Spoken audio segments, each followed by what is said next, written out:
पहुंची शिक्षा के द्वार, पढ़े लिखे और बने कुशल, ज्ञान वाणी का उद्देश्य सफल।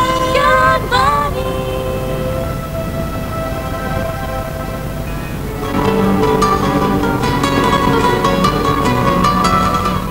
Hello listener, this is FM radio Gyan Vani Shillong broadcasting on 103.6 MHz. Today we present a program on the topic Science, Arts and Culture. Talker is Dr.S.Aravamudhan. Program produced by Kavita Raj for Gyan Vani Shillong. This program is presentation of C. Lal Vyag Tulyanga. Dreams come true. Now, where does the arts stand in view of what has been described of science? Considering the question of what is an art, by definition it may be trying to depict, describe and display to give an expression to certain natural scene, a natural occurrence, a phenomenon or an emotional theme, and presenting them to the public or a specific audience. For example, trying to describe the way a scientific discovery became possible could be an artistic endeavor, where the emphasis is nothing much to do with what exactly the scientific fact was. The artistic piece of work has an imprint of the individual's personality intrinsically characterizing the artistic output. This could be a sketching, drawing, painting and poetry writing, essay writing, music, and the stage performance like in dance, music and drama. Thus, it is highly subjective, which portrays finally how the performer's individual skill and ability is a unique attribute in going through the same item being performed in several contexts. Thus, if there is a well-acclaimed artistic masterpiece, it is highly unlikely the same individual would be able to repeat this exactly the same way next time, because the experience gained would add to the improvement in the next performance.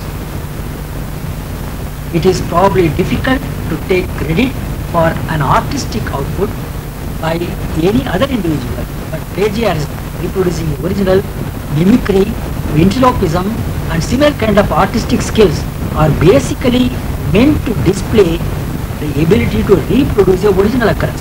However, even if such performers do better than what the original resource is, it is probably next to impossibility to be only as good as original and no better and no worse. Thus, the impossibility that somebody else would realize a task not accomplished by a given individual is not a consideration at all in artistic endeavor. A piece of work would be also bad the stand of the individual's personality, the contemporary surroundings that influences the individual to bring about such a piece of work. Once this difference between science and arts is appreciated, the remaining course of classifying the outcome as scientific or artistic will be a foregone conclusion.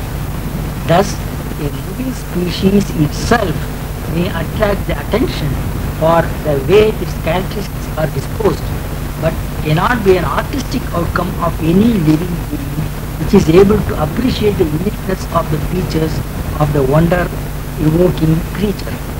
When an individual turns out an amazing artistic piece of work, it should be aptly described as creative rather than merely being imaginative. In the scientific sphere of activities, it is quite possible that the individual is creative by evolving methods and means of the scientific pursuit, but the discovered scientific phenomenon cannot possibly be any creation of the scientist. Then comes the question of culture. Culture is something that can bind the evolution of science and arts and blend it in such a proportion that it appeals as a dynamic which provides a better living condition and better continuity in the society. It is necessary to take into consideration what is traditionally prevailing in a society to appreciate the phenomenal cultural progress in the society. What has been designed by the earlier generations by the ancestors by way of their everyday practice to the later generations, to the posterity, may be termed as a tradition. It may be scientific tradition, artistic tradition, or religious practices, and it speaks out for what were the spheres of activity in which traditionally the community has been preoccupied with.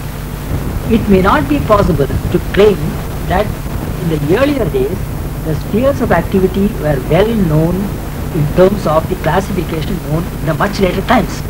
But knowing what the activities were at any age-old time period, it should be possible at any later stage, modern times, to classify them to be among the relevant spheres of activity in terms of the spheres which is a manifestation in the modern time.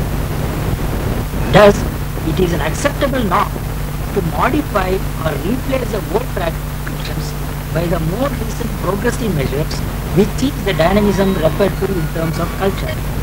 Tradition and culture are terms usually applicable to a closer group of people, a society or community in a region, and the global awareness of the people in the region about the climatic and environmental conditions dictating the course of changes and trying to make the culture stand out as significant in terms of the humanity at large may be termed as civilization. Thus, uncompromising insistence on tradition can turn out to be so inconvenient that it becomes highly counterproductive by the perpetual practice of it. This can generate apprehensions among younger generations, and irrelevant changes in the traditions in terms of enthusiastic speedy modernization would be countered with unpleasant and uncongenial fallouts in the living conditions of the common people. The appreciation of the exact relevance of practicing the traditional ways and the tacit culturally adequate permissiveness provide for passive modernization are the criteria for the existence of a highly civilized outlook in the society, and science and technology you mentioned do play a role in trying to modernize their practices from the traditionally known methods. And it is here that one can find that the science and the arts mutually contribute to each other in balancing out to provide a dynamism for cultural evolution, and eventually that this is possible in a society to evolve culturally is something which is recognized as a healthy, civilized outlook in the society.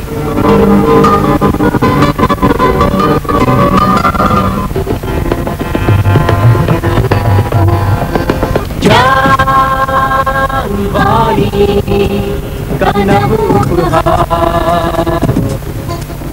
शिक्षा के द्वार लिखे और बने कुशल ज्ञान वाणी का उद्देश्य सफल ज्ञान वाणी